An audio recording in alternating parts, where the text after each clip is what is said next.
it's reached an age where that cheese has matured really well. That's and right. it just That's you the can thing about cheesy movies. mm. Yeah, they can mature. Oh, Yeah, it's yeah, yeah. just delicious cheese. That's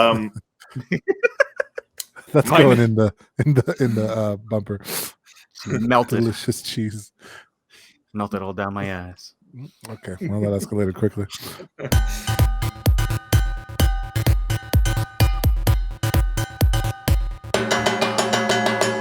Welcome to the Good Games podcast. My name is James. I'm Leo. And I'm Justin. So longtime viewers of this podcast will know that we usually talk about video games on this podcast. We usually talk about good video games. Today is the opposite. We're not talking about good video games. We're not even talking about video games. We're talking about movies, but more specifically, we're going to talk about one of my passions, which is very bad movies. Yes. As every good gamer knows, there's nothing more entertaining besides a good game than a bad movie. Oh, God. Love a bad movie. Yeah. Love They just movie. Especially when you know that they put all the effort they possibly could into the movie. Like they tried, not like the ones that are intentionally bad, but the ones where they they really push to make a movie and it's just bad. I think that's one of like my one of the criteria to like my favorite type of bad movie is something that was really made in earnest. Like they really tried and they really failed. And I think there is I don't know, there's a certain amount of ingredients that you pour into a bad movie pot. You have like you have something that's made in earnest. You have someone who doesn't have a super strong grasp of the English language or American culture, but nonetheless wants to make an American movie in America in English, right? That's another important thing. Mm-hmm. And just a lot of like I don't know, just unearned like ego, just like a lot of like, oh no, I know what's right, like I know what I'm doing, like yeah. I think that is you stir that up and then you get the best bad movies. Right. Well, I mean, I guess specifically one that we're talking about for this episode is one that you turned me on to recently. Yeah. One of my favorite bad movies, Samurai Cop, which has all of those things. It has, they wanted to make an American action movie. I can't remember what the director's name is. I'm going to look that up while we talk.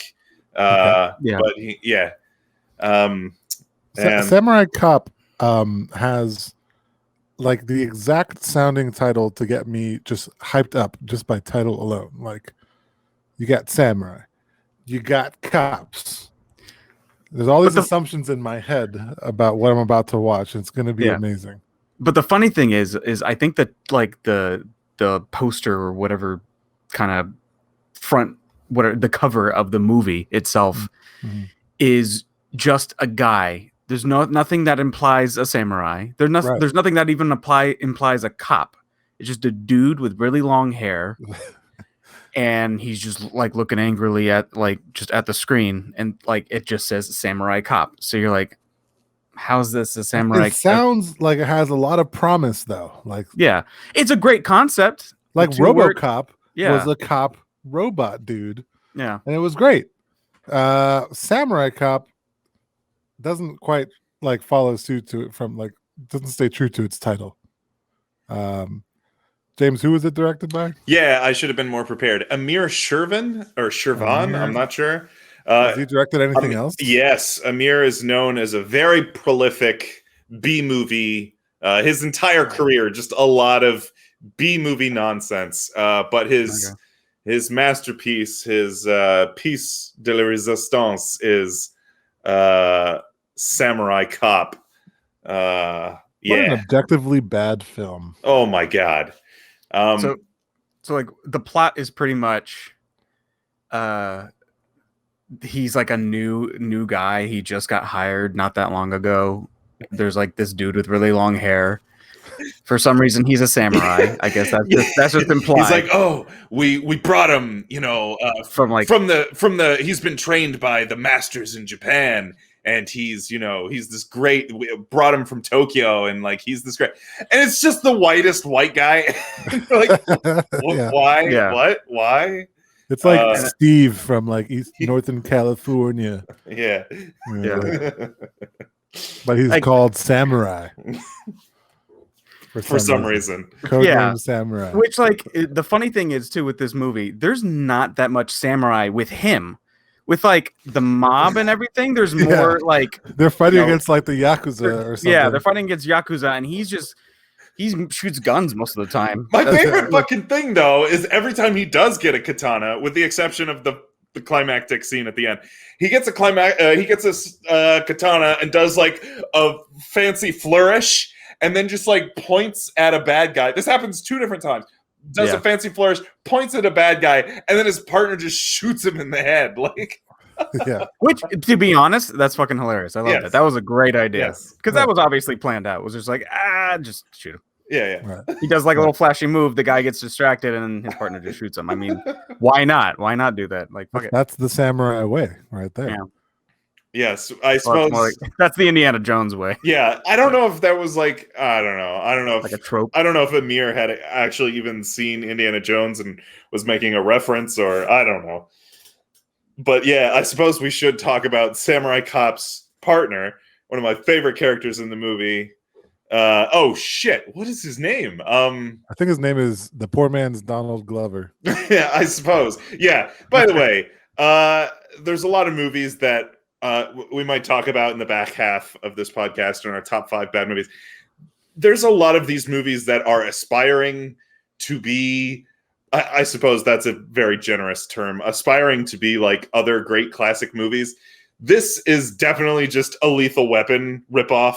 It's aspiring to be Lethal Weapon, but it's just kind of a ripoff. Yeah, shit. Now I got to look up I wasn't prepared for this podcast at all. What the hell is the partner's name? Does it matter? The partner. I mean, he's my favorite fucking character, Frank Washington. Right. Frank Washington, yeah. Frank Washington, yeah. Good old Frank. Old Frank. The best thing is the cameraman always just goes onto Frank's face, and he's always making like a... It's like just stupid faces. Yeah. So, yeah. That's like half the movie, too. Yes. I don't know. For some reason, every time there's like an important scene, or not even an important scene, there's just so many random times where it just cuts to like camera B, which just happens to be on Frank, and he's like reacting to whatever's happening. But he's like reacting outrageously. So like the main character will be like flirting with a girl, and he's like, oh, he's like, yeah, oh yeah, look at this. Like he's having like an aneurysm or something. Yeah, like, that's my favorite when he's just like, yeah. Which there's a lot of that too in this movie. Is just random, nothing happening. Yes. Which I mean that happens in a lot of B movies, but well, it's almost like bad cuts or something. Like they're trying to give you another perception of like facial response or something from an actor or a character, but it's like highlighted way too much and takes way too long and like overemphasized, and you're like, wouldn't somebody be like, are you okay? Like what's wrong with you? You having a stroke over here? Actually start talking about like things that have nothing to do with the movie. I don't know. Also, another thing that really stood out to me that was particularly bad was like just the set design. Oh yeah. Oh god, yeah. I mean, it was like, but like it actually stood out to me a little bit more. So I mean, I've watched a good handful of bad movies, but like at least like some of them are really trying. But like this is like they literally just walked into like an office leasing place and called it a hospital or something. Because like early on in the film, the opening scene of the movie is Frank and Joe. The main character's name is Joe Marshall. He's the samurai cop. They're like chasing down, I guess, a van. Yeah, it's like this drug deal. I guess. And they capture one of the gangsters from this drug deal who they think is going to lead them back to the Japanese mafia or something. Anyway, they capture this guy, but he's been like badly burned. But it's like implied that they're still in the police station. So it's like a police station that also has like a emergency care burn ward in it, but also like one of the like establishing shots clearly shows that it's also like a dentist office. So, and then there's like also in the same scene where they're like running around, there's also like a spa in there. So it's just like what it's and then really like at some point it looks like an apartment complex. Yes, and it's like what's going like what the hell is this building? Apartment complex / police office / hospital / dentist / spa. It's a very effective urban development. You have a lot in one area. Like in that very beginning scene, I already like right off the gate, I was like, what the hell? Because it was like the chief walks in, it's like, I can't believe you guys come to my office right now. And they're like, okay, we're just gonna go over to the hospital real quick and ignore that demand. My favorite is the chief, who like I guess he's the best. That's my favorite character. The chief was great. Best character of the whole movie. I think the chief is just trying to play like a stereotypical like angry like boss, like you son of a bitch, like blah blah blah. Your picture's a Spider-Man. No. Yes. But there's like one scene where the camera lingers on him way too much, and he's like clearly the actor, do a lot. They do a lot. Yeah, clearly the actor like expected them to call cut.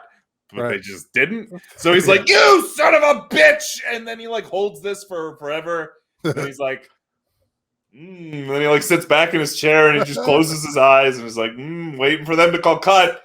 And then after a while, he's just like, ha ha ha. Like, and they left this all in the film. It's like a scene that goes on for like 30 seconds too long. And it's just like, clearly the actor's just like, okay, I did my scene, I'm done. Like, and scene. My favorite is towards the end when they're fighting whatever house, and they have a door on the side of the house that clearly has a door attached to it, but for some reason they put up a board in front of the door so a guy can just knock down the board and come out and start shooting. And then you can, after you see that, you can clearly see the door like on the other side. Like, why didn't you just kick down the door? Like, I don't know. It just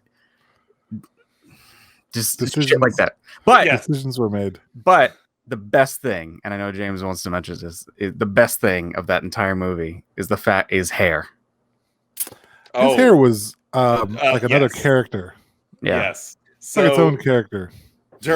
I've watched a lot of behind the scenes stuff on Samurai Cop. During principal filming, the actor Joe Marshall, I can't remember his real name, had his hair like, it's a little past shoulder length, like it's pretty long hair. And after that, his agent, I guess, told him to cut his hair so he could try to get like different roles or whatever for different films. So he's like, cool, I'm cutting my hair, and he buzzed it really short. And I guess he was auditioning for other roles. Maybe he got another role, I don't know. And then he got a call back like almost a full year later. And Amir was like, hey, we got to do like pickup shots. Like, hey, we need more footage and we need to redo some stuff. Can you like get back on set? And he's like, what the hell? I thought we were done with this movie. I thought we wrapped. Like, we had a whole wrap party. He's like, I cut my hair. I don't look anything.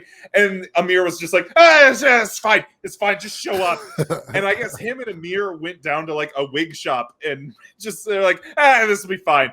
And bought like a super like hilarious fake wig that Joe wears in way too much of the movie, and it's very obvious. Yeah, it's like his hair goes from looking like matted to like really silky and like straightened, very wiggy. It had like a lift to it, It's like the volume of his hair just kept changing throughout the movie. Right. And then that's what was weird. It's like it looked different in every other scene. They got the color kind of right, but like. The shine was like there was a shine to it. There was just a volume to it. It just like it stuck out. My favorite is in one of the fight scenes. He's like, you can tell like they did the fight scene like in the principal photography, and it's like him punching the guy. And then I know, Leo, if you watched it with riff tracks, it's one of the favorite. Oh, you punched me into another scene. Like, yeah. he punches, there's a cut, and then it goes into a different, like, they're on a different location, but it's still the same two actors. That was probably the best cut of the entire movie. Yeah, just like, was that the one where they're like literally they're fighting like near the edge of a cliff, and then he punches him, and then they're in like a field near like a desert field after. Yeah, it's like, what the hell? And then Joe's got the wig on, and if you watch closely, like, the other guy punches him, and he like reacts to getting hit, and the wig like clearly comes off, and they also left that in the movie. That's hilarious. Yeah. Well, that explains a lot, the wig thing. I mean, it's pretty obvious, but it makes sense now. Yeah. Oh God. Yeah. What a terrible movie. The thing is, I was watching this movie with riff tracks because I knew I wouldn't be able to, stomach it otherwise. Do you think so? Because movies like this, I think, I have watched a couple of movies like this without riff tracks, and I think this is definitely a movie you could just watch.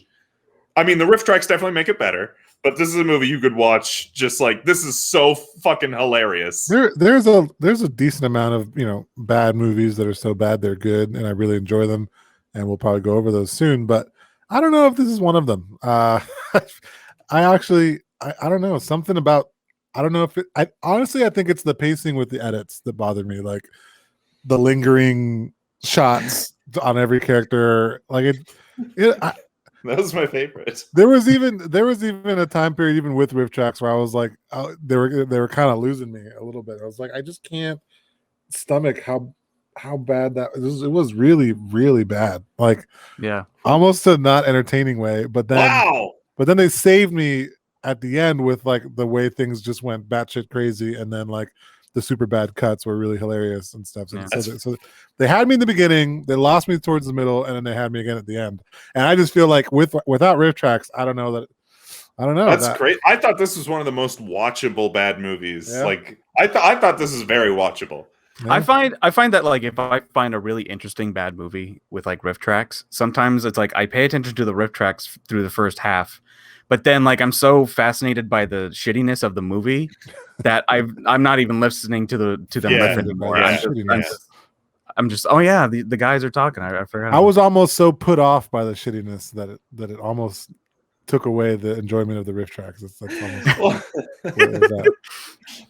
Well, there's so many like insane things to watch for, like the wig swapping back and forth. Also, in every scene where he's wearing the wig, he was like so pissed at Amir because he was just like, why am I here? Like, we already wrapped. He had definitely had this kind of like whatever sort of and he's like delivering like all these lines, and it's he delivers this line in the restaurant, and it's like my favorite line, and he says like, I'm telling these sons of bitches, or wait, what? Son of bitches. These son of a bitches with their secret Swiss bank accounts, and I'm telling these motherfuckers, and he delivers it just flat, just like that. Oh, it's so good. So good. Yeah. What's an all-American girl like you doing with a geek like this? Like, that's exactly how he delivers those. That guy also had a very punchable face to me.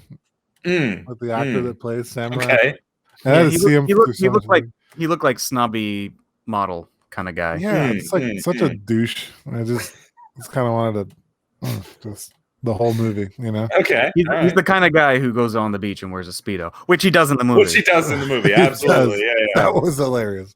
Yeah. That was uncomfortable. Oof.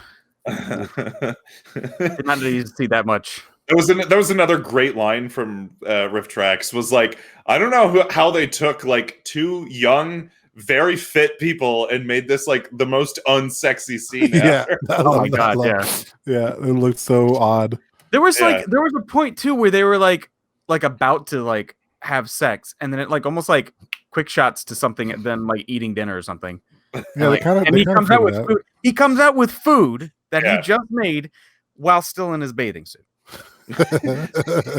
singing happy birthday, very happy flat, birthday, yeah, which implies that they didn't do it and instead just kind of like dry humped in their bathing suits. Right. You can definitely tell she did not want to kiss him. No. There was a lot of like just a kind of Because he was a douche. Yeah. I wouldn't want to my kiss God. him either. I don't know. I don't know what else there is to say about Samurai Cop. It's a good bad movie. I mean, it's definitely on the upper echelon of bad movies that gives it some enjoyment. Yep. We'll go over I don't know that it is in my list of tops. I'll say that, but it's not my favorite. But it is in the list. Well, should we get into the list? Maybe we should. All right. I will do our short. Yeah, I'll do the thing. This is not really a normal episode of this podcast. Normally, we talk about video games, but if you want to hear more video game talk, you should definitely like and subscribe and thumbs up and give us 5 stars. Do all those things. You can find us on YouTube. You can find us on Twitch, Good Games Cast. You can find us on Patreon, Good Games Cast. And you can find us on all of your favorite podcasting apps. Also, your least favorite podcasting apps. You can probably find us there too. Yeah. Support us. We do reference bad movies a lot. Yes. So if you're a bad movie connoisseur, you would probably be welcome. All right, let's get into it. Our top 5 bad movie. We don't. Here's the thing with this podcast. We don't really there's no pre-show. Hey, what are we going to talk about? We don't meet ahead of time. So chat for 5 minutes. All right, what we're going to do? Okay. This is a discovery for all of us at the same time. Right? So Leo was saying, is this good bad movies or bad movies? And I said, yes. Whatever the hell you want it to be. So I don't know what the hell's about to happen right now. Mine's like a mix. Yeah, mine's like too. Yeah, mine's like I have some that are I enjoy, and then I have some that I regard as being some of the worst. Yeah, right. And for me, sometimes that's both. I mean, they are objectively the worst, but I enjoy them. Yeah. I did good bad movies, but I could very easily come up with a list of bad movies. Should I kick it off? I suppose. Kick it off. Yeah, kick it off. All right. My number 5 is a classic, Troll 2. I recently so Troll 2 is it's the only movie on my list that is a horror flick, and it's a B movie horror flick, but it's got again another foreign director who wanted to make an American movie. And it's got just a lot of bizarre choices. There's a lot of very hammy acting, which I think is why this movie is very beloved. There's a lot of ridiculous scenes, outrageous scenes with hammy acting. But I think of the movies on my list, there is an element of silly playfulness in Troll 2 that doesn't. If all the other movies on my list were 100% earnest, I think Troll 2 is 90% earnest. But this movie definitely has. I rewatched it about a month ago. This movie has a sense of humor. Some of these scenes are intended to be funny. I'm pretty sure anyway. I don't know how the outrageous popcorn sex scene is not. I don't know how you do that earnestly. I think that is supposed to be funny anyway. So my number 5 is some weird kinks, My number 5 is Troll 2. Troll 2, isn't that the one that didn't have any trolls in it? Yeah, they're all goblins. They're all goblins. Yeah, that's a spoiler, I suppose. In the town of Nilbog. Nilbog is goblins spelled backwards. Yeah, there's actually no trolls in Troll 2. Also, it has absolutely, as far as I know, I haven't seen Troll 1. As far as I know, it has absolutely fuck all to do with Troll 1. So don't think you have to go watch Troll 1 before you watch Troll 2. It's just a movie called Troll 2. That I don't know why they called it Troll 2. Yeah, goblins are in the same sort of family tree of trolls, right? I mean, I guess. Leo, I feel like you would be the pro on that. More fantasy character kind of stuff. I'm just kind of bullshitting my way, but yeah, probably. Yeah. All right. Well, I guess maybe I'll go next. This is probably the most mainstream choice on my top 5. This is a movie that may have shot Nicolas Cage into memedom, and it is The Wicker Man. Yeah. Ooh, okay. That is Man, that is a joy, really. I can't decide if it is an objectively bad movie or a good bad movie. I think it depends on my mood. I think it's a good bad movie. I actually rewatched The Wicker Man recently. The part that gets memed all the time is not the bees, my eyes, not the bees. The most hilarious part is how like Nick Cage goes from like 0 to 100 in like talking to anyone. Like someone will Where's like the girl? Someone will like mildly inconvenience him, and he'll be like, "You motherfucker!" Like, whoa, Nick Cage! Like, what the hell? Yeah. I think he carries the badness of that film for sure, which is why it became such a meme for him. I mean, it just showed us just how batshit crazy Nick Cage can be. I mean, it's like there are times where I really, really enjoy watching that film, and this is so entertaining. And then there are times where I'm like, God, this is just terrible. I can't even imagine sitting through the rest of this. I don't know. It's like a mood thing. But that's definitely in my top 5 worst movies. Nice. My number 5 is a bad. It is one of the movies I regard as probably being one of the worst ones ever made, and it was made by a legit director, foreign, but legit director who tried but didn't try hard enough. M. Night Shyamalan Ding Dong. Oh yeah, and he did a rendition of The Last Airbender. Oh, now, I enjoyed that series, cartoon series very much. Very good cartoon series. If you haven't watched it, watch it. It's near and dear to many people's hearts. Yes. Yeah, it's really good. It really is good. So he was tasked to make a movie. Oof! Did he fuck it up? I don't know if it would be my first director choice for an Airbender film. He must have been cheap. Like he must have been real cheap to direct this. But like he got everyone's like, so in the cartoon, there's a very clear like sort of ethnicity of each region. He got that all mixed up. He made like the people who were essentially supposed to be like, Eskimo. So they're supposed to be like kind of dark skinned, kind of tan, they're in the sun all the time. He made them like the whitest people in the world. Like, oh yeah, they're out and then he like, I don't know. He got that all screwed up. But the best thing is like the CG. I guess they cheaped out on the CG real bad, because the whole point of Airbender is that there's different elements that you're bending, like fire, water, earth, and air, right? So there's one scene where like they're freeing like some of the earthbenders or whatever from like a prison, and they start doing things to try to start like moving rocks, and then like in the scene, a little tiny rock just comes floating up. That's it. That was the CG. Was just a tiny little rock, and that was their earthbending. It's like, dude, what the like? Did you even fucking try? Yeah, and then the Airbenders were like, "Oh, we see dead people," and then it was like, "Oh, what the hell?" Shyamalan. No, it was just like one of those moments where I was kind of like, hey, I really like the series. I wonder if this movie is going to be at least like somewhat good. And I went to the theater.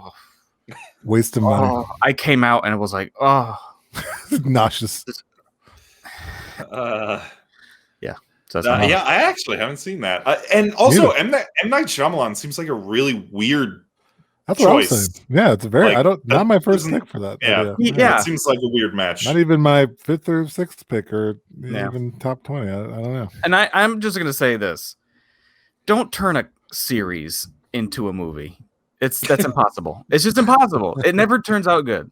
Never turn like something that's been like going on for like 4 or 5 seasons. Well, and we're gonna make it all into one movie. I will also add that any movie based on like a video game or like an anime, and then you turn it into a movie, there's like a specific genre of movies that like fit that criteria that are just gonna already be bad just at the onset.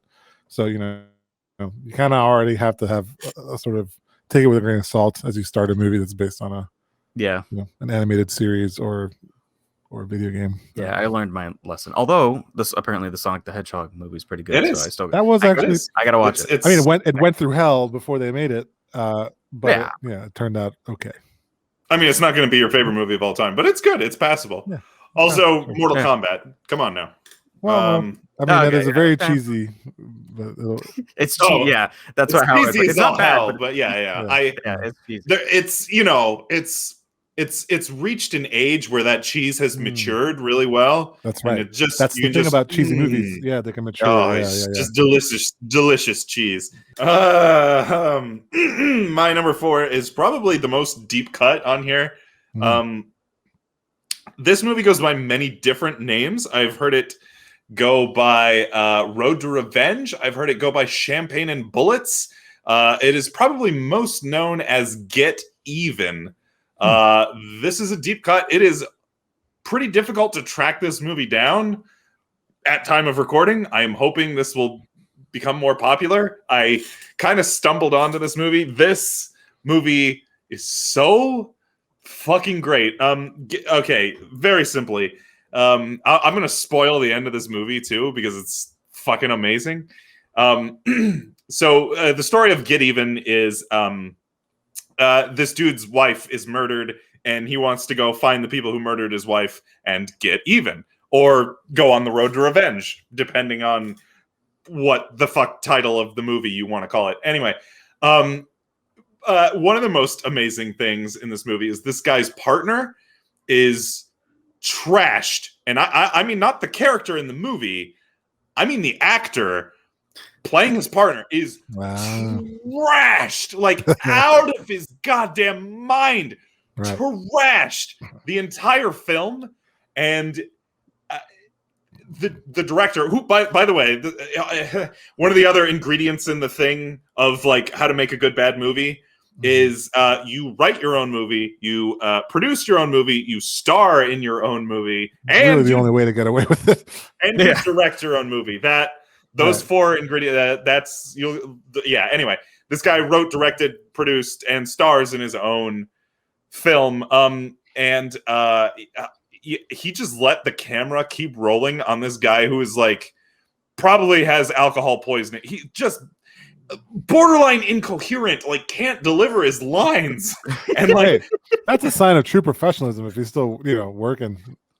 Anyway, at the end of the film, the best part is he beats the bad guy, whatever. And they're about to roll credits. And he gets a call and he's like, "Oh, it's your wife. She's still alive." He's visiting his wife's grave and he's like mourning at the grave. And it's like, "Oh, it's your wife. She's still alive." And he like goes to the hospital and his wife's fine. It makes no sense.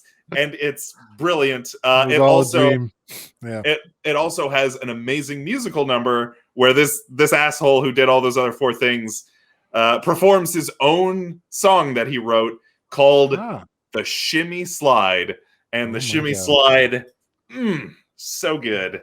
So writer, director, producer, actor, and musical performance. Yes. Get Even, Road to Revenge. Yeah. Okay. One of those. You can find it. Hopefully you can find it. This one's of the ones on my list. This is the hardest one to track down. Wow. Okay. Well, I might have to give that one a watch. It's so fucking hilarious. I love it when you find movies where people are clearly intoxicated in some way, shape, or form. He goes off script. He's so drunk, he goes off script, and he's just rambling about shit that ad-libbing, man. He's like ad-lib, but it makes no sense. He's not coherent, and they just left it in the film. That's good. Man. All right. Well, my number 4 is kind of like a freebie. It's one of those movies that they know, like on purpose it was bad, I think, but I added it to my top 5 because of the amount of popularity it had, and I think it's popular. The movie is Sharknado. And I think the reason most of these movies that are like bad on purpose to be funny kind of aren't my favorite movies, and I think this is the one exception. And the reason is that there are so many bad shark attack movies, like what is like Deep Blue Sea, and like I guess it's not really shark, but like the gator, the crocodile movies or whatever. Like there's all these movies, large like animal that comes out of water. Yeah, it's like a thematic thing, and there's so many bad movies. It's that when they make Sharknado, which is just really sort of like parodying all that and those tropes, it just makes it actually kind of enjoyable to watch. And I mean, it's not that enjoyable to watch. I have it at number 4, but the sheer amount of popularity that the Sharknado, it's really a series now, I think, right? Received, and how many people just really got on the bandwagon of like, let's watch this bad movie, get drunk, and enjoy just the absurdness of a tornado of sharks. That just makes it a fun, I guess, thing to watch. Yeah, my wife loves Sharknado, and Classic. I can't get, like, I like Sharknado, but like it's almost a completely different category for me Because they're doing it on purpose. Because they're doing it on purpose. It wasn't something they did in earnest. They're like, hey, let's make a bad movie. Let's go. Yeah. And you're right. It doesn't fit this criteria the way everything else on my list does. But that one, I guess, just kind of has a special place in my heart as far as that goes. My number 4 is what we just talked about, Samurai Cop. Nice. I love that. It was that's like, that made it to my top 5. That was just fun to watch. It was exceptionally bad. I mean, there aren't a lot of, like, when I bring up bad movies to people, and I know a few pretty bad movies, and people bring up like things that are like Child's Play, but Samurai Cop is one. If someone brings that up, but that does meet the criteria for sure. Yeah, it's very good. And the funny thing is, I didn't mention it because I was just thinking about it, is as you're watching the movie, you'll notice that the film like grade or like the film like shading changes a lot. It goes from, like, really weird. Like goes to like orange to like regular to orange again. Oh yeah, like what's up with that? Yeah, to like a gray. Like, I don't know if they were trying to do something in that movie, but I'm pretty sure they just fucked up the color grading. There's not only bad acting and bad writing, and bad setting and bad plot, but there's also just bad, like, technical. They accidentally dropped the film in a Coke. Yeah, like, just like technically it was there's bad cuts and there's bad quality and bad music. Well, some good music too. The music was okay. I'll tolerate the music. My number 3 almost has the perfect, written, directed, starred, produced, but James Wen does not actually star in Birdemic. He somehow found just awful actors for his most famous movie, Birdemic. Similar to Samurai Cop, the level of like technical proficiency hits an astounding new low. Apparently he like doesn't know that he has like no professional microphone. You can tell that he's just using like the onboard mic in his like shitty digital camera. It's because you can hear like in all of the scenes, there's just wind blowing. The audio. Yeah, so you just get that all of a sudden, like of like the wind blowing, and like there's very strange editing choices. Like the camera will the camera will cut before a scene is done, or just go on too long after the scene is already over. Like it's poorly edited, poorly shot. Birdemic is really interesting to me because, and this will come up when we talk about, I guess, my number 2. But like I've not yet seen Birdemic in its completeness, but it seems to me like a very, very bad movie. But it also looks like, so for those of us regular listeners or viewers to our podcast, you may not know that James actually has a couple of short films out there you could probably find if you did enough searching. You can find them. I mean, it is some really, really juicy stuff, but it's basically made by just some college or high school kids, depending on how far you go, and it's super cheesy and terrible. It would probably fit your criteria, James, in a lot of regards. Very enjoyable, but this movie, the Birdemic movie, just seems like a long version of that. Like it just seems like something that they were just to do. Yeah, like just some friends made with like a phone camera or something like. Yes, but James Wen is like an avid admirer of Alfred Hitchcock, so he also I came to a very depressing realization the other day that I have seen more of James Wen's filmography than I had of Alfred fucking Hitchcock's filmography. So I was like, oh, time out. I need to go watch some Hitchcock films. Fucking stat. because I cannot have seen more of bad ripoffs than I have seen the actual films. Yeah. So because he's done other Hitchcock ripoffs. For Birdemic, he is ripping off the birds. And his idea for how to get killer birds in his movie, was apparently to just get an animated GIF of a bird just doing this, and then just copy paste that about 18 times. And then the terrible sound effects. Noise going off like, oh. I mean, it was like comical, like how. This is one of those movies where like there might be a point where you go, okay, I got to turn this off. Like I can't. No, it's so good. You have to stare into the void. Yeah. Come on, it's so goddamn good. It's got everything: bad special effects, bad technical proficiency, bad acting. It's just bad. Shockingly, I can't say the same for a lot of these other filmmakers, but obviously he's made a lot of bad movies. Birdemic was the one that really blew up, and James Wan has continued to make movies after Birdemic, and you would think like, because he made Birdemic 2, and I was like, well, okay, he's got this like Patreon funded now, and like he's got to be like somewhat self-aware, right? Because like he's got this huge, he has to be in on his own joke. He's got this huge following. Right. Let me tell you, Birdemic 2 is exactly the same movie as, for better or worse. It is not more or less self-aware. It's just he made the same movie twice. It's amazing. I can't believe that he was somehow able to just shut out all of the feedback and criticism. He hasn't improved his technical proficiency, hasn't changed anything. It's got the same editing problems, the same hilarious special effects. It's his style, man. Yeah. Was it though, like, didn't he do Birdemic 2 like that on purpose because of the success of 1?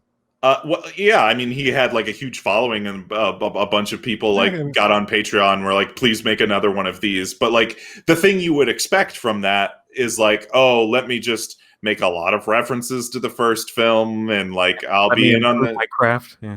Or if he's not going to be self-aware, let me improve my craft. Let me try to improve on what I've done in the last film. Nope. It's literally the same movie. Like the plot is the same, the characters are the same. It's amazing. Anyway, James Wan, thank you very much for Birdemic.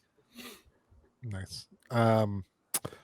We might have a little more overlap in the top 3 here, but my number 3 goes to Samurai Cop, and we've already talked that one to death. Nice. But it's a good bad movie. Nice. And surprisingly, my number 3 is also Birdemic. Yeah. Nice. Yeah. Yeah. It's hilarious. That's like a good bad. It's both a good bad and a bad bad. It's a good little mix of the two. It seems like, I mean, it's like again, I haven't seen the full thing, but like you could just tell it's like exceptionally bad. At a glance, you're just like, ooh, that one's a stinker. Yeah, I'm very excited to finish that. Oh, it's amazing. That's another one you could watch with riff tracks. There's a good riff for that. Yeah. My number 2 is also Samurai Cop. I will now take this opportunity to say that Samurai Cop also has a sequel, Samurai Cop 2. It is not done by Amir. It was created by fans who loved the original. And because of that, it is extremely self-aware to the point where they went out and intentionally casted bad actors. Tommy Wiseau, who, we know who Tommy is, stars in Samurai Cop 2. I watched Samurai Cop 2 because I was like, oh, let me see. Just let me watch this as a curiosity. It is a bad movie. It is not. It is irredeemably bad. Skip Samurai Cop 2. Birdemic 2 is watchable. Samurai Cop 2 is a total wreck. It's awful. Just awful. I'm gonna have to watch it now. No, it's so. The problem is they had no technical proficiency filming. They apparently just taped the zoom button down on the camera. so that every single shot is like tightening in on the like, Okay. and it's like it's nauseating. It like actually makes you sick to watch that movie. It's very, very bad. Watch it in VR. Very Ooh. bad. So cannot endorse Samurai Cop 2, but original Samurai Cop, definitely one of my favorites. Okay. My number 2 goes to, which is funny, I think this is one of the few times I will actually put something on my list, because just from like watching part of it, I just know it's better than the other 3 things, or 3 things I've mentioned so far, and that is it's going to go to Birdemic. If it's not allowed for me to put something on that I haven't finished completely, I was also going to say honorable mention to another movie that takes itself very, very seriously and is hilarious, especially with riff tracks, is Twilight. Like probably my favorite riff tracks ever. I also a few months ago watched through the entire franchise, and I had a roller coaster ride with that, because I think the original Twilight is a good bad movie. By the time we went through the entire series, I wound up in a pit of hell where it's just, this is just nonsense, insane bad. This is bad now. It's journeying from good bad to bad. It's sure. By the end of that series, I watched it. We were playing like a drinking game, and there was not enough alcohol to make me enjoy. I've tried to watch the last movie in that series. It's so awful. I think 5 times. I've never finished it. Yeah, it's sad. It's anyway. bad. Well, yeah. So I was gonna say honorable mention for something I have watched and really enjoyed to its completion was Twilight, especially with riff tracks. Like, probably my favorite riff tracks film. So honorable mention number 2 there. Yeah. My wife made me see the first 2 movies, and I told her after that, I'm like, if they make any more, I'm not coming to never again, or we're like, you got off the train before it got bad. Yeah. I was like, I'm it not was riding already this train yeah, to but my it was grave. already just so like weird. It's like, what the fuck is even going It on? only gets weirder. Yeah, I'm just like, I don't want to be a part of this. What is it? What's the weird thing? It's like her boyfriend is like in love with her daughter, or his. I don't know. It gets real fucked up and weird. Child molester, and then it gets like she has like a demon baby, and I forgot about the fuck. God damn it!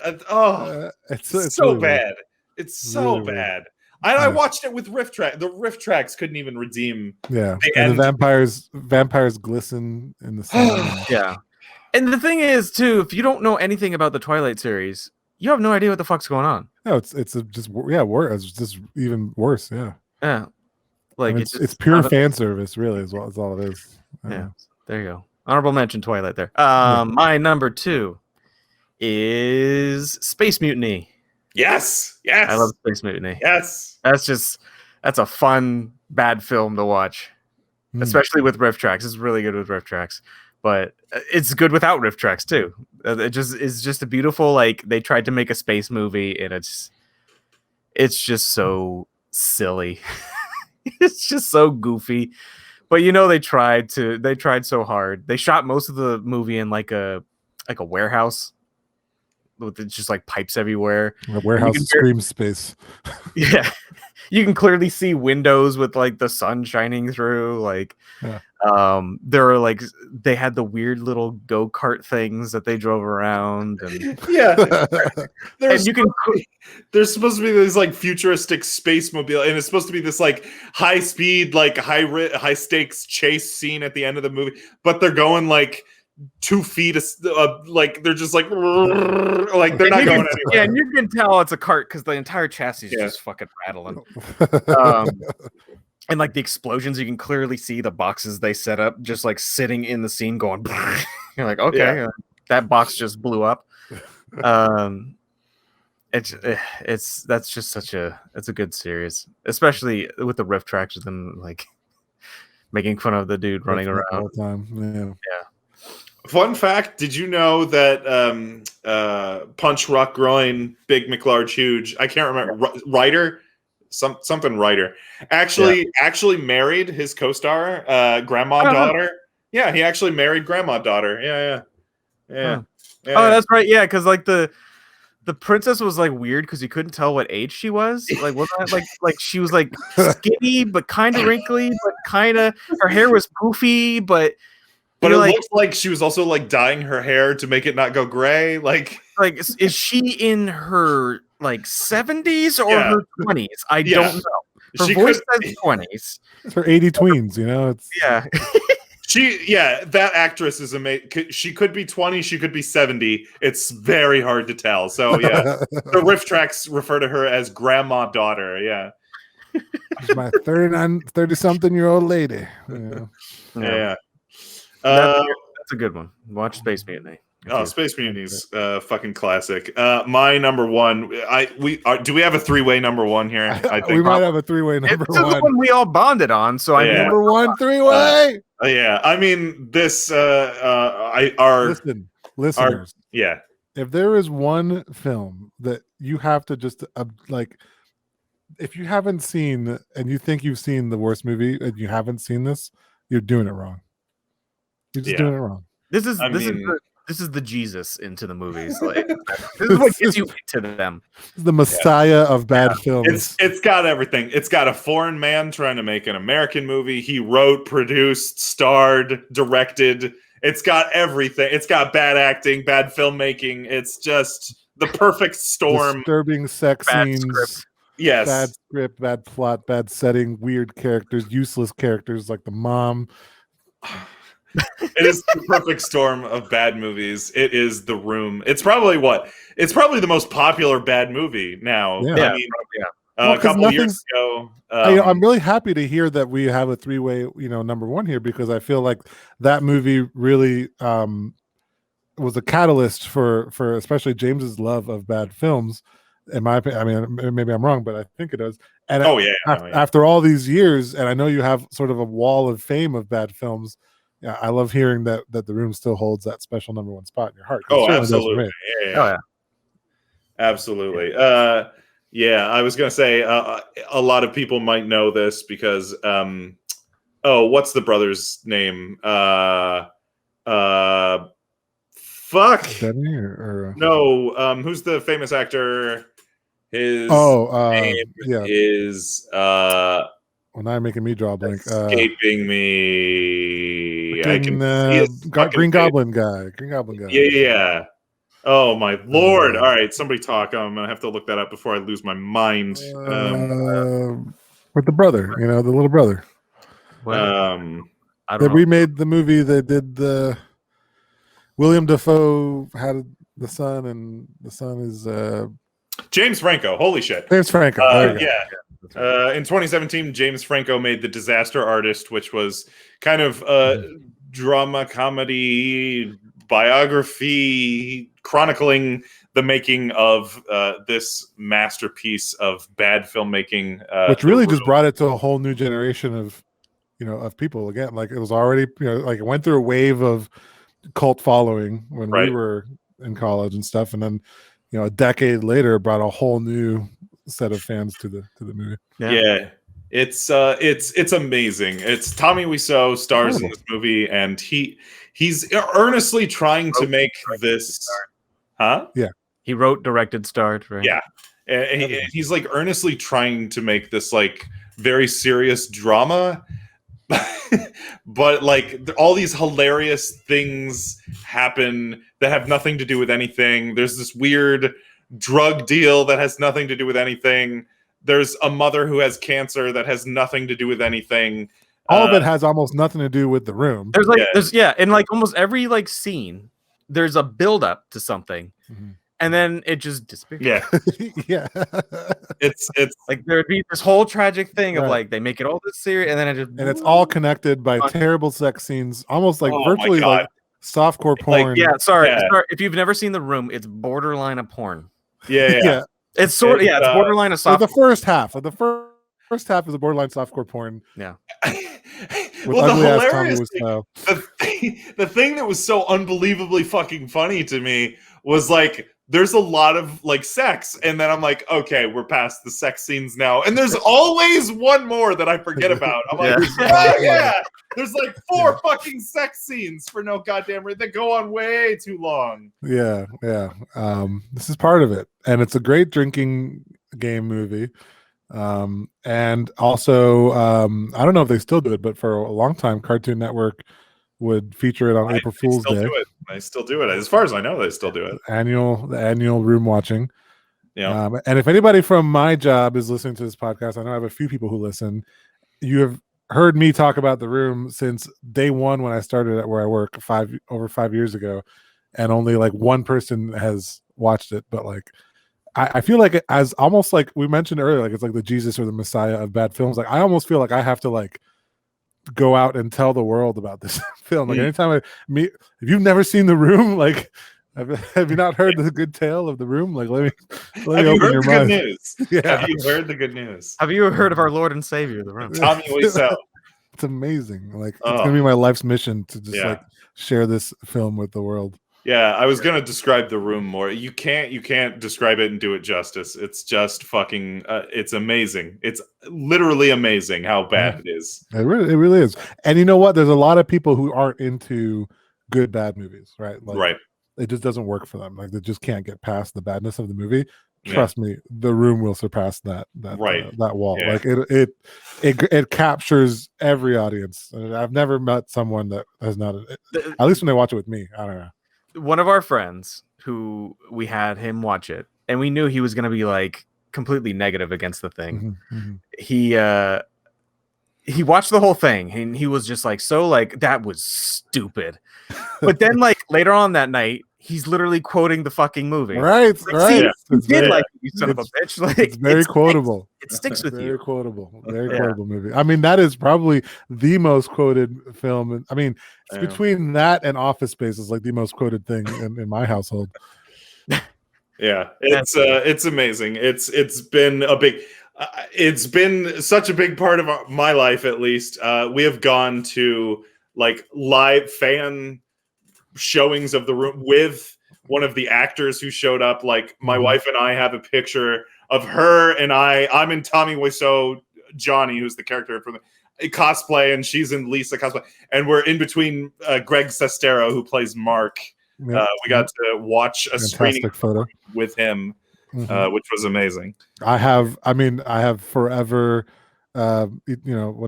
immortalized photo of me and you guys and a couple others, throwing a football in Texas. And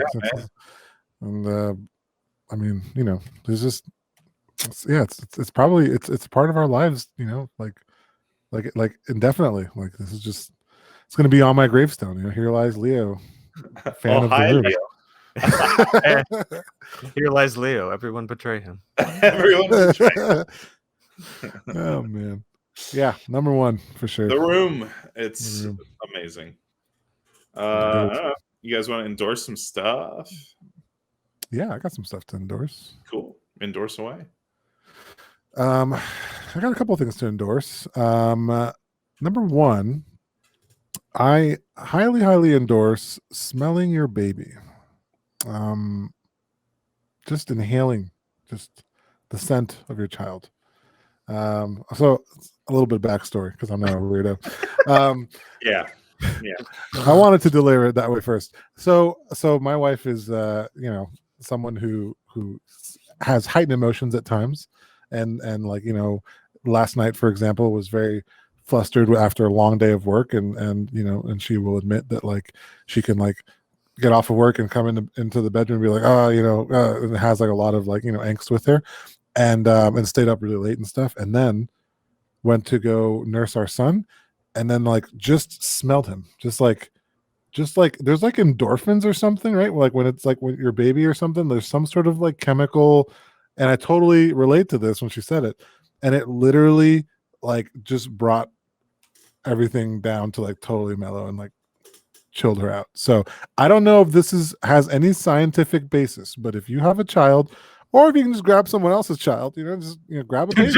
just smell a baby. Grab a baby, just smell a baby. Like if you're feeling I'm stressed, stressed out. Where's the baby? We at the Good Games Podcast do not endorse sniffing other people's babies. I endorse sniffing babies, man. Listen, if you just need like a pocket stress relief, Presidents can kiss babies. You got a niece, you got a nephew, you got a strange baby at the bus stop. Just smell them, and it's gonna brighten up your day. That's my first endorsement. Second endorsement is anybody a fan of Diablo 2? Yeah, fine, yeah. The Diablo series is a pretty old series from Blizzard, and Diablo 3, it's probably the newest one, and you can play pretty easily. But if you wanted to play like Diablo 1 or 2, good luck, right? Like these games were like made, decades ago, and are terribly hard to play. Well, there is a fun little open source. I don't know if it's open source, but a third-party tool you can download called, the initials are PD2. I actually don't even know what PD stands for anymore. Project Diablo 2, probably. I think Project Diablo 2, where as long as you have the key for Diablo 2, which you can still buy from Blizzard for pretty cheap, then you can download the client. You can install it. It just doesn't run really that well on Windows 10 or newer machines. And then you download this Project Diablo 2 thing which mods all those files and actually makes it playable. And my God, Diablo 2 is still the greatest game ever for Blizzard. And I played it back in like late 90s or something. And it was or early 2000s, whenever it was. And it has still held its entertainment value. So nice. If you like Diablo 2 and you feel like playing it, check out Project Diablo 2. Nice. Okay. And also smell babies. No, I just probably shouldn't do that. They smell really good. I am going to endorse something that doesn't need endorsing at all. I'm going to endorse one of the biggest media events of the year. I'm going to endorse Super Bowl 55, specifically because history is being made today, people. Or Saturday. Yeah. Here we go. Yeah. My hometown, my beloved hometown, Tampa Bay Buccaneers will be the first team in NFL history to both host and play in a Super Bowl. Which, by the way, and also not have a full stadium. By the way, three historic marks. Somebody, probably one of the Glaciers, one of our owners, absolutely made a wish on a monkey's paw. Like, oh yes, can we play in and host our Super Bowl? Oh, why, yes, you can, global pandemic. And then a finger curls on the monkey's paw. Right. That was not part of the deal. Yeah. So we will not have a full stadium with all of our fans in there. But all the same, the city of Tampa is both hosting and playing in a Super Bowl. And if you don't live in Tampa and you don't give a shit about the Buccaneers, that's valid. So James, this was a question I've been wanting to ask you about, like this specifically. Like, does it feel dirty at all, the fact that like Tom Brady probably caused how dirty is that? It's a little dirty to me. It is a weird. None of this seems real to me. Like, it's a weird, bizarre world. Literally the worst team 2 years ago. That's the thing, right? It's like I've been a Bucs fan my entire life, and with the exception of like the late 90s and early 2000s, I mean, the last I remember, and we made it to the Super Bowl before. The last 18 years of being a fan of this team has just been misery. Like, this team has basically been dog shit for the last 18 years. Mm-hmm. And to go from like the bottom of the league, of like the doormat of just everyone barely better than the Raiders, right? My expectations for a season is like, hope we win like 4 or 5 games to like now we're in the Super Bowl. It is very strange, and none of this seems real. And this all happened in the offseason when the Buccaneers signed living legend of the game, Tom Brady. And it is weird. You're right. To answer your question, Leo, it feels weird because I feel like now there's a lot of people rooting against the Buccaneers, specifically because they don't like Tom Brady. I mean, and that's fine. You It's can not controversial, you cannot like Tom Brady. I am not a huge Brady fan. I might be a big Brady fan Monday morning if he wins a Super Bowl. Right. But I mean, the turnaround that has been like a cascade effect of him siding with the team, because he's brought a lot of whatever. I mean, people call it ring chasing, but he's brought a lot of other, like Rob Gronkowski, Antonio Brown. He's brought a lot of other. He's brought his A team. Yeah. He's brought a lot of other superstars that have also they're wanted still to sign. there. At the end of the day, they're putting Bucks uniforms on, right? So I totally get that. It is kind of weird to there's a lot of people on this team that I don't recognize from last year, and not recognize. And that might be what it takes to get them to the Super Bowl.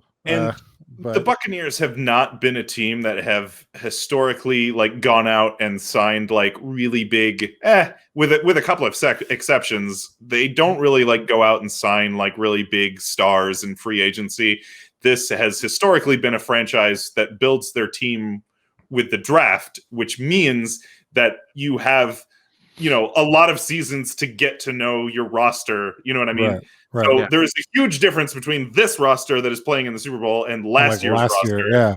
Which I didn't know if that's also kind of like a victory for, the team management. And we're playing in a Super Bowl. That's absolutely, absolutely. So I still give it some value in that regard. But yeah, I guess I'm glad that you validate my feelings. That's kind of how I felt about it. Just like a little weird, but No, huge credit to our general manager, Jason Light, who has gotten all of these amazing players together. But okay. Let's assume that you don't give a shit about the Tampa Bay Buccaneers, which is fine. Another reason to watch on Sunday, you are seeing, what is almost inarguably the greatest quarterback of all time, just going off of Super Bowl rings and like winning percentage, right? Facing, he's definitely at the twilight of his career. He's definitely closer to the end of his career than in the beginning. He's what, 40? Probably it could be his last one. 43 now, I think. He's either 43 or 44. I'm surprised he's still alive. I don't know. He's probably going to die tomorrow. No, you're seeing, a very old legend of the game facing up against what is like the hot new the defending Super Bowl champions, Patrick Mahomes and the Kansas City Chiefs. So I think Brady's going to run laps around him. I sure hope so. But anyway, that's another reason to watch, is you're seeing, one of the past greats versus the up and coming, like who's going to win. As a Florida, resident for most of my life, this will be the first and only time I will be able to deck myself out in the team gear for the Super Bowl.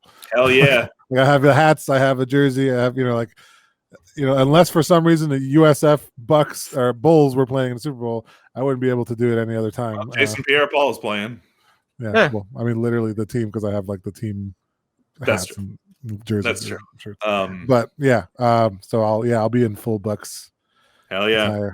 And even if you don't care about the NFL at all, I mean, come on. Which I barely do. Commercials, halftime show. Come on. There's a lot of reasons to watch. Rumor has it. You guys know I have a very, very near and dear to my heart fantasy series that I've read since I was in high school called The Wheel of Time. During the Super Bowl? There was a rumor floating around that we might see an ad for the new series adaptation. But it's total rumor. Probably maybe won't happen. But yet another reason to watch Wheel of Time. Another reason to watch. Amazon Prime might be dropping some bombs. We'll see. Hey, there you go. Also, even if you still don't give a shit, I made a lot of hilarious drinking rules, and win or lose, I plan to get very drunk on Sunday. Stream it. Yeah. That'd be good. Geez Louise. My recommendations. First one is actually one that you recommended, Leo, that I got mainly for football, mainly for Super Bowl in the last game, was the YouTube TV. Oh yeah, that's good. Yeah, YouTube TV is not that bad. I like it. Pretty good. It's pretty good. Yeah, for what you get, I mean, it's one of the price to like what you get is pretty much worth it. Yeah. like if you start watching anything, it pretty much DVRs it for you automatically, and there's no really they don't limit it or anything. It like it just expires after a long period of time. But like it's good. I mean, I got no complaints with it. And the nice thing is I found a couple movies that I been meaning to watch, just never had a chance to watch them. Those kind of movies you only watch when they're on TV. So unless you have TV, you're not gonna watch them. Well, the problem is these are it's like they're the kinds of movies that would only be on shit like Stars or HBO or whatever, movie channels. Right. And so I never first of all I haven't had TV in the longest time. Yeah. Just get my shit off the internet.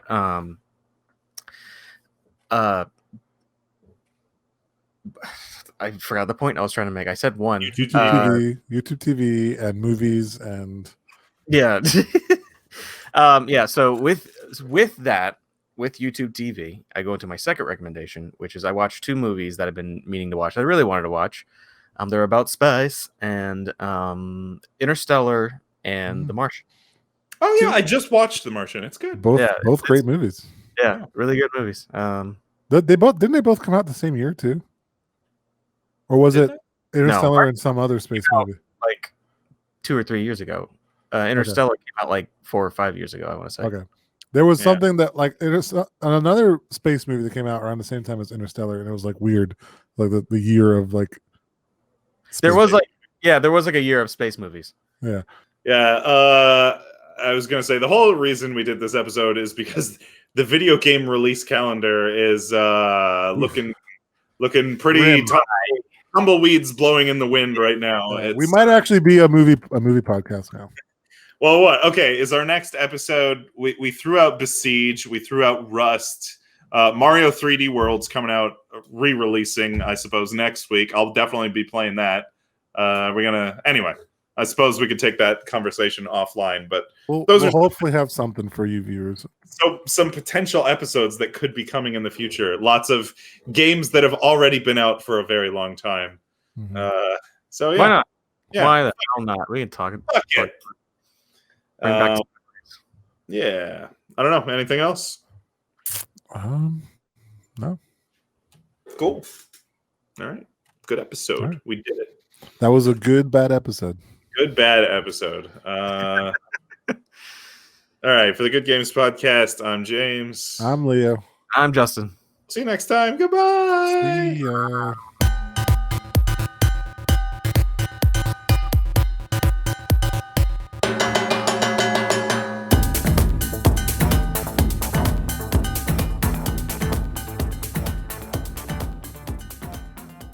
It was like roughly when like SpaceX was starting to like maybe that's why. Yeah. Oh yeah, that's a bonus endorsement. Have you guys been watching the progress of the new Starship rocket they keep blowing up? Yeah, I was gonna say, did you watch it blow up a couple days ago? That was entertaining. I haven't watched it recently now, but I watched the beginnings of it and the suits and everything a couple months ago.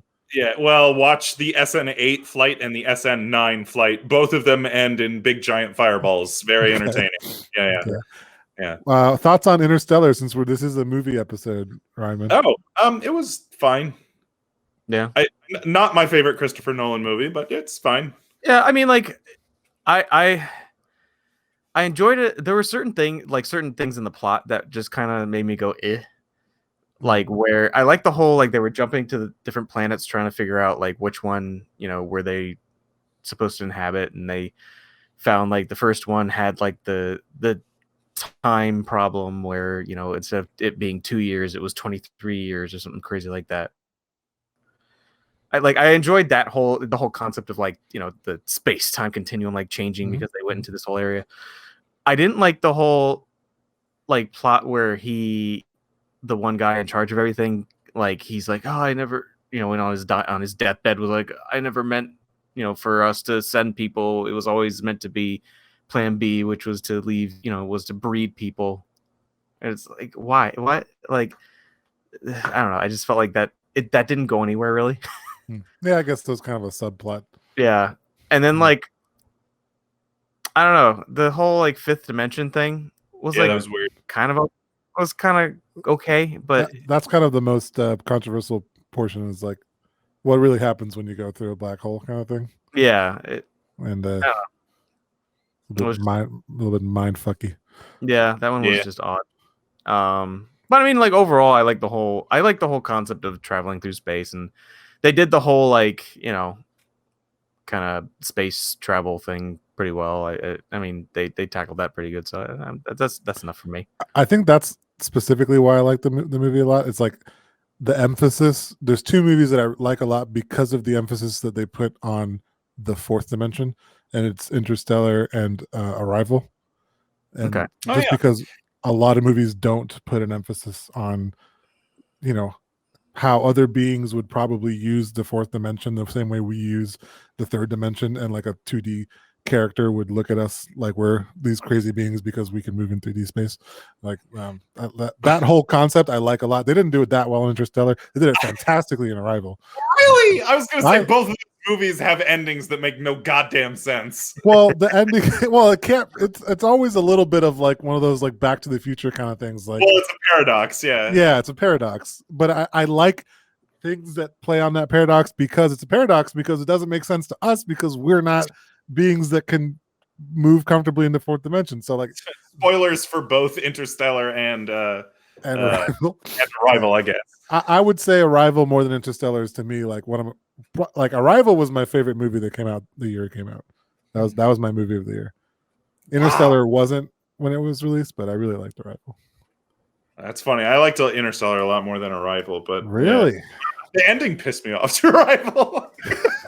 It's like, that doesn't make any fucking sense. It's a circle, man. No, I know it's a circle and it doesn't make any fucking sense. Just like their language. It's all based on fourth dimension. Have you seen Arrival?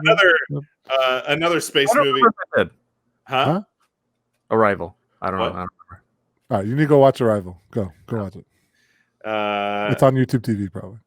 Yeah, I was gonna say The Martian, also very good. Like actual like engineering science, like very grounded. I mean, there's a lot of sci-fi in there, but it's very grounded in science and in like technology and fact mostly. Yeah, but wasn't it weird? Wasn't Matt Damon in both? Yeah. He was the one who... He was the same character in both movies. I was I watched them back to back, so I was... It was really weird. It's like together. It's like they watch Interstellar and they're like, let's make a whole movie about this one character from Interstellar and call it The Martian. On the other end of The Martian, because like everyone was like, "Oh, this movie was so good! Wow!" I watched Gravity. That was the one that came out. Gravity came out the same year as Interstellar, right? Yeah, that was it. Yeah, you're right. Yes, that's the one. Has terrible. Like, it's a bad movie. Like so bad. It's definitely like it's wearing the clothing of a space movie. It's not a space movie. It's a movie bad. Like it's a movie about like grief and motherhood and like it has fuck all to do with space. And none of what happens in that movie has any remote grounding in like science or fact or technology. Like there's so many things that I was like, I don't have like a super strong understanding of this, but I'm pretty sure this is all bullshit. It's bullshit. Yeah. It's spelled of like science as explained by a drunk frat boy. Yeah, because there's like a scene where like George Clooney is like holding onto this rope and he's like, "Ah!" And I'm like, there's no fucking gravity in space. What is he? What? He's like, "Oh!" And then he like gets the centripetal force, man. From the spinning. Anyway, yeah, it's dumb. That was the movie. Gravity was the movie that came out. I think the same year as Interstellar, and it was that was another movie. I watched that and I was like, oh, I wish I could have 2 hours. I watched both of those as they came out that year, and it was like, what is going on right now with space and movies? It's not like Gravity. It's not a movie about space. It has nothing to do with space. It took place. It took place in space, so I guess it marginally counts. The fucking opening of that movie is like Sandra Bullock and George Clooney, and they're like shooting the shit, and they're like, "Oh, so are you single? Do you have any kids?" And they're like making small talk in fucking space. I'm like, pretty sure they would have been like training for months for this mission. Pretty sure they would, know each other pretty goddamn well at this point. Yeah, right. Yeah. Anyway. Also, Sandra Bullock and George Clooney, not the two people you think of for like a space movie. No. Not believable characters. It is literally that works out. Yeah. Like the one thing that made me not even want to watch that movie was like how they pitched it, like in the trailers, was like them like falling off the state or the ship or whatever, and like kind of flipping around through space. I can't watch that kind of stuff because that would make me want to puke. Make you dizzy. That's what I was afraid of. I was afraid that movie would make me want to vomit, but it did a little bit of like the camera play, right? I think I remember. Yeah, I mean, there's some interesting stuff they do with the camera, but like really, it just kind of pissed me off because I like every other scene would have something. I'm like, I'm pretty goddamn sure that's makes no all sense. None of this. Yeah. Interestingly enough, Matthew McConaughey would probably be someone I also would not think would be great for a space film, except for the fact that recently I rewatched what's it called? Contact. First Contact or Contact? I think this is called Contact. It's the one where hold on. This is Contact movie. So I was watching a TikTok, and the TikTok was like, what is like one movie that has the most impressive like filmography or cinematography? And like the person responds like, okay, like just like here, watch this. And it's the scene in Contact where the girl has to get her medicine for her dad because he's like, you know, having like a stroke or something or heart attack. And then she's like runs upstairs to the medicine cabinet, and then the camera zooms out and it's actually behind her, and you were looking at her reflection the whole time in the medicine cabinet. And she opens the cabinet, and it's like, whoa, like what the hell just happened? Like you thought you're looking at her from the front, and you're actually looking at her from behind. It was so cool. But that movie features like Jodie Foster and Matthew McConaughey, like, you know, all about space and making contact. It's actually a pretty decent film. Like, you might want to watch that, James. It's from the 90s. Yeah. Oh, we got, I guess, a bunch of bonus space movie related. While we're on the topic of movies, might as well talk about